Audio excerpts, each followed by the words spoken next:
हिमालय के इस पुनीत क्षेत्र में हमारे सामने ये बॉर्डर है, जो कि चाइना का बॉर्डर है। सामने में चाइना बॉर्डर है और पीछे की नीचे जो ये माना गांव है, जो भारत देश का ये लास्ट गांव है।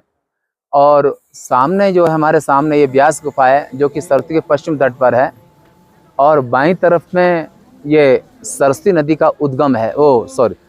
ये जो बसधारा का रास्ता जाता है और स्वर्गारोहण का रास्ता जाता है हमारे बाईं तरफ, जो आप देख रहे हैं।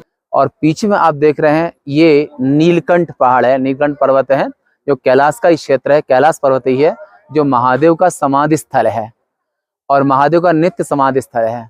और यहीं से महादेव जो इस नीलकंठ पर्वत के इस तरफ में बद्रीनाथ भगवान, उस तरफ में केदारनाथ भगवान, और पंच केदार हैं इसी नीलकंठ पर्वत के पास में।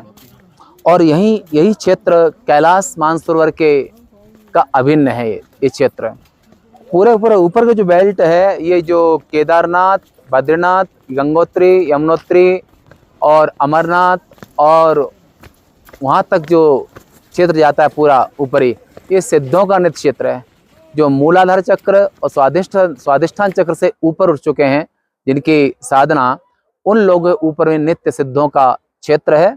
और यहाँ पर नित्य सिद्धों का यहाँ पर रहना होता है और सिद्धों की भूमि है। और जो शिवतुल्य हो चुके हैं, परम रम्य गिरवर कैलासो, जहाँ सदा शिव उमा निवासो। और जो सुमेरु पर्वत है, सुमेरु पर्वत का ही एक क्षेत्र कैलाश है। और सुमेरु पर्वत का जो तुंग शिखर है, सबसे ऊपर वाला, वहां पर उसको ब्रह्मलोक कहते हैं।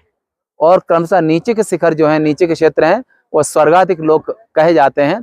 ऐसा श्रीमद् भागवत महापुराण के तृतीय और पंचम स्कंद में व्यास जी ने लिखा है।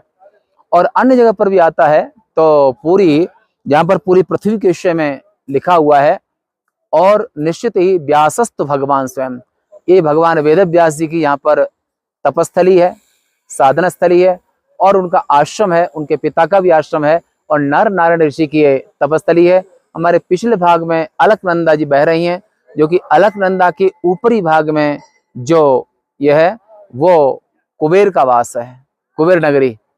और यहीं पर ऊपर में जो वास कुबेर नगरी है, जहाँ से हनुमान जी पर सुना होगा, हनुमान जी का नित्य निवास भी कहा जाता है और जो यक्षों का वास भी कहा जाता है। ये वही कैलाश के बड़ा विस्तार वाला क्षेत्र है। वहीं पर अभी आप श्रवण कर रहे हैं बद्रिक आश्रम से, बद्रीनाथ क्षेत्र से, स्वामी वीतरागन सरस्वती उपनिषद आश्रम उज्जैन से।